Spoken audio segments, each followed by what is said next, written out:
Driven to Win Audiobook presents The Squaw. Written by Bram Stoker.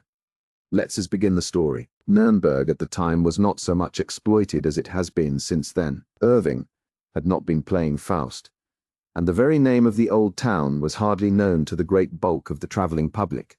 My wife and I, being in the second week of our honeymoon, naturally wanted someone else to join our party, so that when the cheery stranger, Elias P. Hutcheson, hailing from Isthmian City, Bleeding Gulch, Maple Tree County, Neb, turned up at the station at Frankfurt, and casually remarked that he was going on to see the most all-fired old Methuselah of a town in Europe, and that he guessed that so much travelling alone was enough to send an intelligent, active citizen into the melancholy ward of Aft House.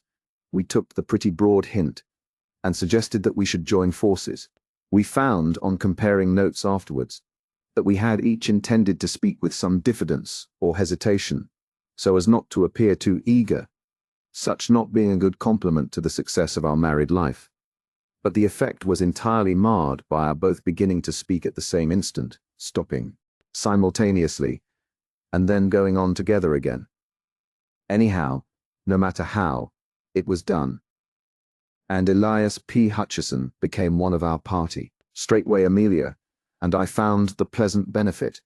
Instead of quarrelling, as we had been doing, we found that the restraining influence of a third party was such that we now took every opportunity of spooning in odd corners. Amelia declares that ever since she has, as the result of that experience, advised all her friends to take a friend on the honeymoon. Well, we did Nuremberg together, and much enjoyed the racy remarks of our transatlantic friend, who from his quaint speech and his wonderful stock of adventures might have stepped out of a novel. We kept for the last object of interest in the city to be visited the Burg, and on the day appointed for the visit strolled round the outer wall of the city by the eastern side. The Burg is seated on a rock dominating the town, and an immensely deep fosse guards it on the northern side. Nuremberg has been happy in that it was never sacked.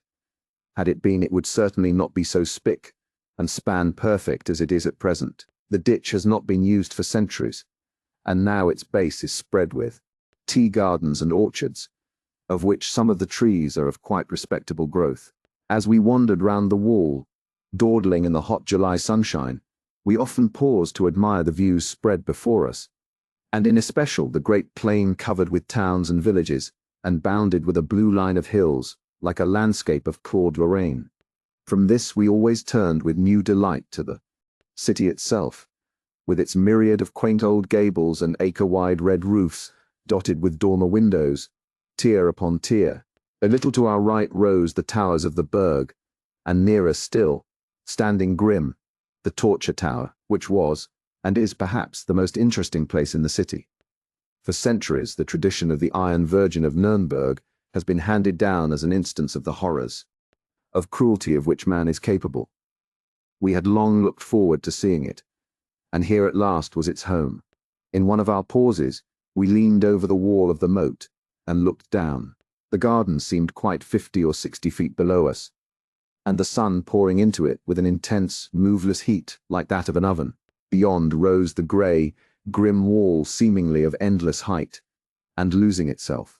Right and left in the angles of bastion and counterscarp, trees and bushes crowned the wall, and above again towered the lofty houses on whose massive beauty time has only set the hand of approval. The sun was hot, and we were lazy. Time was our own, and we lingered, leaning on the wall. Just below us was a pretty sight. A great black cat lying stretched in the sun, whilst round her gambolled, prettily, a tiny black kitten. The mother would wave her tail for the kitten to play with, or would raise her feet and push away the little one as an encouragement to further play. They were just at the foot of the wall, and Elias P. Hutcheson, in order to help the play, stooped and took from the walk a moderate-sized pebble.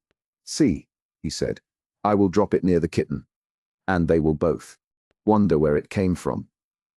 "Oh, be careful," said my wife. "You might hit the dear little thing." "Not me, ma," said Elias P. "No, I am," said Elias P. "Why, I am as tender as a Maine cherry tree. Law, bless ye, I wouldn't hurt the poor pooty little critter more." I'd scalp a baby. You may bet your variegated socks on that. See, I'll drop it fur away on the outside so's not to go near her." Thus saying, he leaned, and held his arm out at full length, and dropped the stone.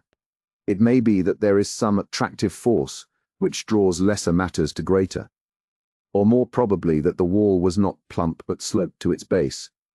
We not noticing the inclination from above, but the stone fell with a sickening thud that came up to us through the hot air, right on the kitten's head, and shattered out its little brains then and there.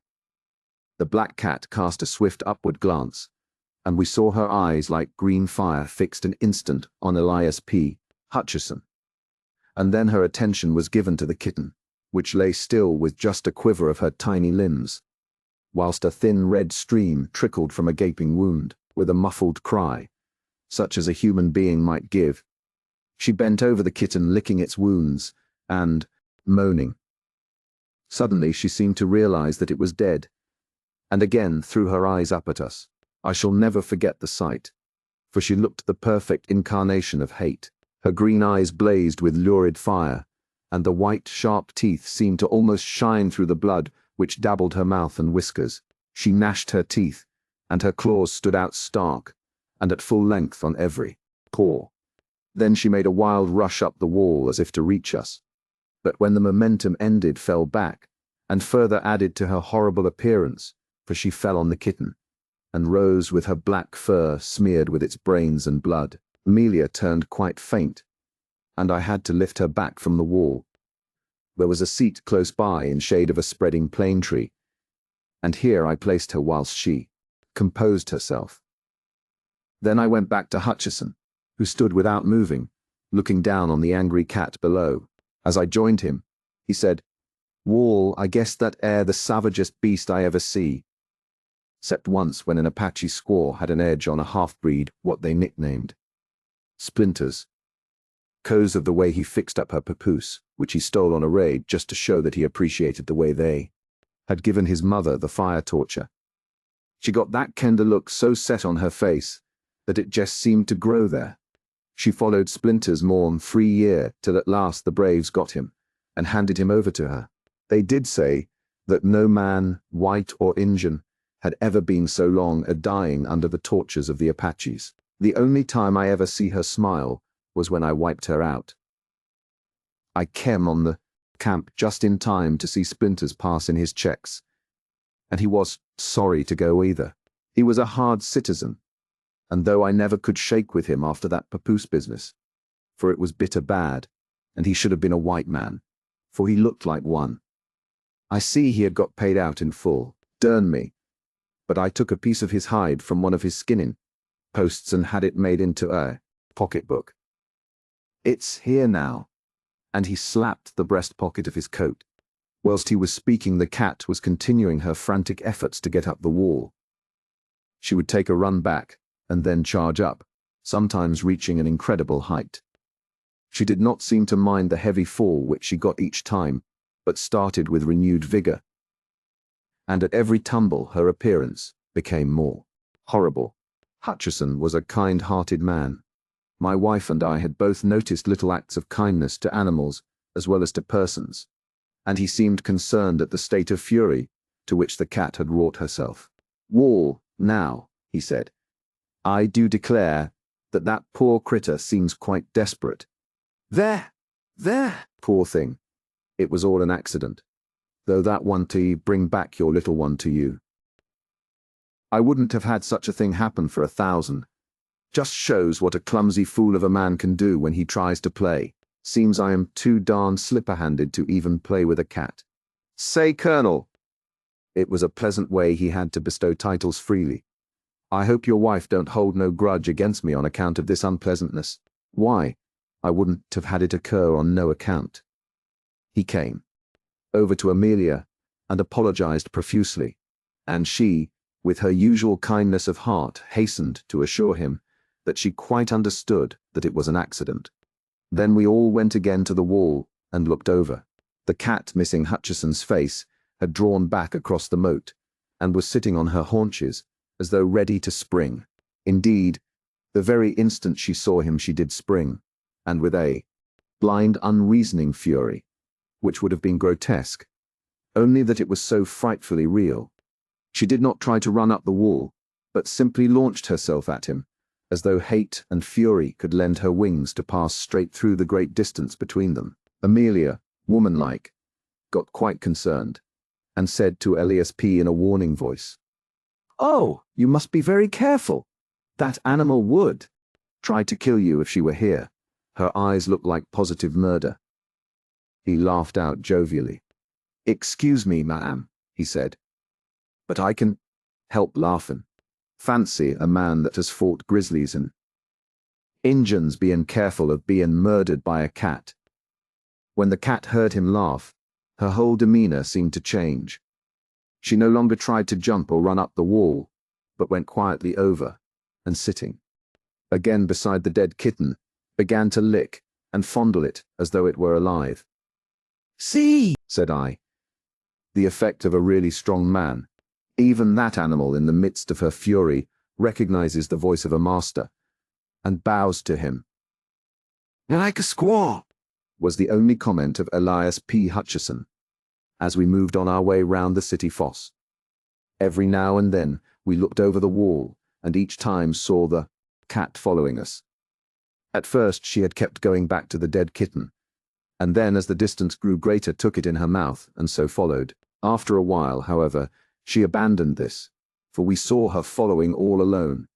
She had evidently hidden the body somewhere. Amelia's alarm grew at the cat's persistence, and more than once she repeated her warning. But the American always laughed with amusement, till finally, seeing that she was beginning to be worried, he said, "I say, ma'am, you needn't be scared over that cat. I go healed. I do." Here he slapped his pistol pocket at the back of his lumbar region. "Why sooner have you worried?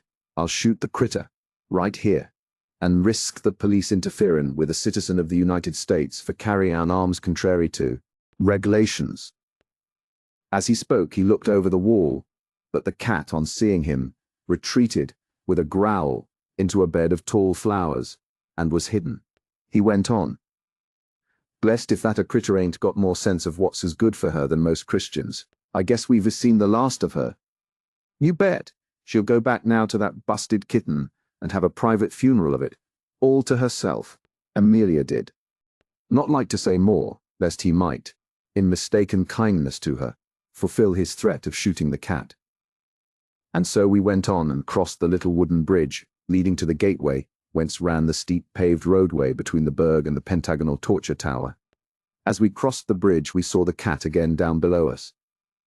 When she saw us, her fury seemed to return, and she made frantic efforts to get up the steep wall.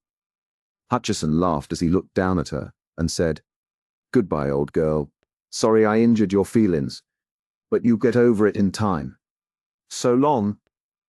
And then we passed through the long, dim archway and came to the gate of the Burg. When we came out again after our survey of this most beautiful old place, which not even the well-intentioned efforts of the Gothic restorers of 40 years ago have been able to spoil, though their restoration was then glaring white, we seemed to have quite forgotten the unpleasant episode of the morning. The old lime tree, with its great trunk, gnarled with the passing of nearly 9 centuries. The deep well cut through the heart of the rock by those captives of old, and the lovely view from the city wall whence we heard, spread over almost a full quarter of an hour. The multitudinous chimes of the city had all helped to wipe out from our minds the incident of the slain kitten. We were the only visitors who had entered the torture tower that morning, so at least said the old custodian, and as we had the place all to ourselves, were able to make a minute and more satisfactory survey than would have otherwise been possible.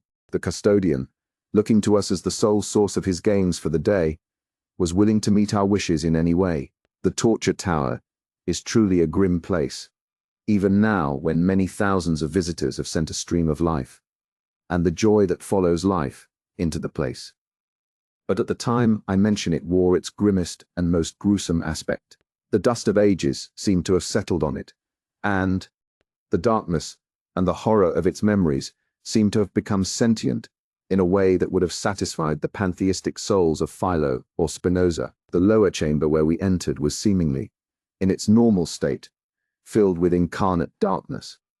Even the hot sunlight streaming in through the door seemed to be lost in the vast thickness of the walls, and only showed the masonry rough as when the builder's scaffolding had come down, but coated with dust and marked here and there with patches of dark stain, which, if walls could speak, could have given their own dread memories of fear and pain. We were glad to pass up the dusty wooden staircase, the custodian leaving the outer door open to light us somewhat on our way. For to our eyes the one long-wicked, evil-smelling candle stuck in a sconce on the wall gave an inadequate light. When we came up through the open trap in the corner of the chamber overhead, Amelia held on to me so tightly that I could actually feel her heart beat. I must say for my own part that I was not surprised at her fear, for this room was even more gruesome than that below. Here there was certainly more light, but only just sufficient to realize the horrible surroundings of the place. The builders of the tower had evidently intended that only they who should gain the top should have any of the joys of light and prospect. As we had noticed from below, were ranges of windows, albeit of medieval smallness, but elsewhere in the tower were only a very few narrow slits, such as were habitual in places of medieval defense. Few of these only lit the chamber, and these so high up in the wall that from no part could the sky be seen through the thickness of the walls. In racks, and leaning in disorder against the walls, were a number of headsmen's swords, great double-handed weapons, with broad blade and keen edge. Hard by were several blocks whereon the necks of the victims had lain, with here and there deep notches where the steel had bitten through the guard of flesh and shored into the wood. Round the chamber, placed in all sorts of irregular ways, were many implements of torture which made one's heart ache to see. Chairs full of spikes which gave instant and excruciating pain. Chairs and couches with dull knobs whose torture was seemingly less, but which, though slower, were equally efficacious. Racks, belts, boots, gloves, collars, all made for compressing at will. Steel baskets in which the head could be slowly crushed into a pulp if necessary. Watchman's hooks with long handle and knife that cut at resistance. This a speciality of the old Nuremberg police system, and many, many other devices for man's injury to man. Amelia grew quite pale with the horror of the things, but fortunately did not faint, for, being a little overcome, she sat down on a torture chair, but jumped up again with a shriek, all tendency to faint gone. We both pretended that it was the injury done to her dress by the dust of the chair, and the rusty spikes which had upset her, and Mr. Spikes which had upset her. Hutcheson acquiesced in accepting the explanation with a kind-hearted laugh. But the central object in the whole of this chamber of horrors was the engine known as the Iron Virgin, which stood near the center of the room. It was a rudely shaped figure of a woman, something of the bell order, or, to make a closer comparison, of the figure of Mrs. in the Children's Ark, but without that slimness of waist and perfect rondeur of hip, which marks the aesthetic type of the Noah family. One would hardly have recognized it as intended for a human figure at all, had not the founder shaped on the forehead a rude semblance of a woman's face. This machine was coated with rust without, and covered with dust.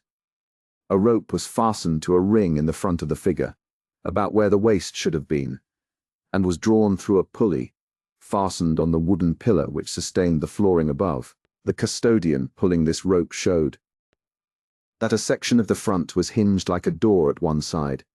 We then saw that the engine was of considerable thickness, leaving just room enough inside for a man to be placed. The door was of equal thickness and of great weight, for it took the custodian all his strength, aided though he was by the contrivance of the pulley, to open it. This weight was partly due to the fact that the door was, of manifest purpose, hung so as to throw its weight downwards, so that it might shut of its own accord when the strain was released. The inside was honeycombed with rust. Nay more, the rust alone that comes through time would hardly have eaten so deep into the iron walls. The rust of the cruel stains was deep indeed. It was only, however, when we came to look at the inside of the door that the diabolical intention was manifest to the full.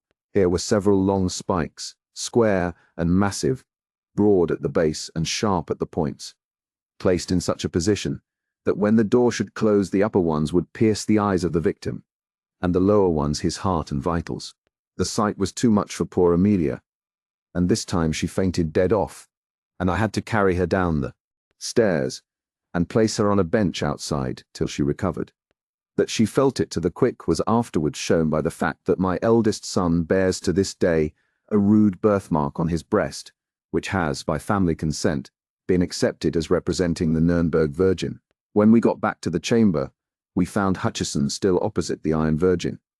He had been evidently philosophizing, and now gave us the benefit of his thought in the shape of a sort of exordium. All, I guess I've been learnin' something here, while Madam has been gettin' over her faint. 'Pears to me that we were a long way behind the times on our side of the big drink. We used to think out on the plains that the Injun could give us points in tryin' to make a man uncomfortable. But I guess your old medieval law and order party could raise him every time. Splinters was pretty good in his bluff on the squaw, but this here young miss held a straight flush all high on him. The points of them spikes air sharp enough still, though even the edges air eaten out by what uster be on them. Be a good thing for our Indian section to get some specimens of this here play toy to send round to the reservations, just to knock the stuffing out of the bucks, and the squaws too, by showing them as how old civilization lays over them at their best. Guess but I'll get in that box a minute just to see how it feels. Oh no, no, said Amelia. It is too terrible. Guess, ma'am, nothing's too terrible to the explorin' mind. I've been in some queer places in my time. Spent a night inside a dead horse while a prairie fire swept over me in Montana territory. And another time slept inside a dead buffalo when the Comanches was on the warpath. I didn't care to leave my card on them. Been 2 days in a caved-in tunnel in the Billy Bronco gold mine in New Mexico, and was one of the 4 shut up for 3 parts of a day in the caisson, what slid over on her side when we was setting the foundations of the Buffalo Bridge. I've not funked an odd experience yet, and don't propose to begin now. We saw that he was set on the experiment, so I said, "Well, hurry up, old man, and get through it quick." "All right, General," said he, "but I calculate we ain't quite ready yet." Quite ready yet. The gentlemen, my predecessors, what stood in that thar canister, did volunteer for the office. Not much. And I guess there was some ornamental tie-in up before the big stroke was made. I want to go into this thing fair and square, so I must get fixed up proper first. I dare say this old galoot can rise some string and tie me up accordin' to sample. This was said interrogatively to the old custodian, but the latter, who understood the drift of his speech, though perhaps not appreciating to the full the niceties of dialect and imagery, shook his head. His protest was, however, only formal and made to be overcome. The American thrust a gold piece into his hand, saying, "Take it, pard, it's your pot, and don't be scared-eat. This ain't no necktie party that you were asked to assist in." He produced some thin frayed rope and proceeded to bind our companion with sufficient strictness for the purpose. When the upper part of his body was bound, Hutcheson said, "Hold on a moment, Judge. Guess I am too heavy for you to tote into the canister. You just let me walk in, and then you can wash up regarding my legs." Whilst speaking, he had backed himself into the opening, which was just enough to hold him. It was a close fit, and no mistake. Amelia looked on with fear in her eyes, but she evidently did not like to say anything. Then the custodian completed his task by tying the American's feet together, so that he was now absolutely helpless and fixed in his voluntary prison. He seemed to really enjoy it, and the incipient smile which was habitual to his face blossomed into actuality as he said, "Guess this here Eve was made out of the rib of a dwarf. There ain't much room for a full-grown citizen of the United States to hustle. We uster make our coffins more roomier in Idaho territory. Judge, you just begin to let this door down. Slow. Onto me. I want to feel the same pleasure as the other jays had when those spikes began to move toward their eyes." "Oh no, no, no, no, no, no," broke in Amelia hysterically. "It is too terrible. I can't bear to see it." "I can. I can't. But the American was obdurate. Say, Colonel, said he, why not take Madame for a little promenade? I wouldn't hurt her feelings for the world. But now that I am here, having come 8,000 miles, wouldn't it be too hard to give up the very experience I've been pining and panting for? A man can tick to feel like canned goods every time, and the judge here'll fix up this thing in no time. And then you'll come back. And then you'll come back. All laugh together. Once more the resolution that is born of curiosity triumphed, and Amelia stayed holding tight to my arm and shivering, whilst the custodian began to slacken slowly inch by inch the rope that held back the iron door. Hutchison's face was positively radiant as his eyes followed the first movement of the spikes. "Whoa," he said. "I guess I've not had enjoyment like this since I left New York, bar a scrap with a French sailor at Wapping, and that warn't much of a picnic neither. I've not had a show for real pleasure in this dod-rotted continent, where there ain't no bars nor no Injuns, and where nary man goes healed. Slow there, Judge. Don't you rush this business. I want a show for my money this game." "I do." The custodian must have had in him some of the blood of his predecessors in that ghastly tower, for he worked the engine with a deliberate and excruciating slowness, which after 5 minutes, in which the outer edge of the door had not moved half as many inches, began to overcome Amelia. I saw her lips whiten, and felt her hold upon my arm relax. I looked around an instant for a place whereon to lay her, and when I looked at her again found that her eye had become fixed on the side of the Virgin. Following its direction, I saw the black cat crouching out of sight. Her green eyes shone like danger lamps in the gloom of the place, and their color was heightened by the blood which still smeared her coat and reddened her mouth. I cried out, "The cat! Look out for the cat!" For even then she sprang out before the engine. At this moment she looked like a triumphant demon. Her eyes blazed with ferocity, her hair bristled out till she seemed twice her normal size, and her tail lashed about as does a tiger's when the quarry is before it. Elias P.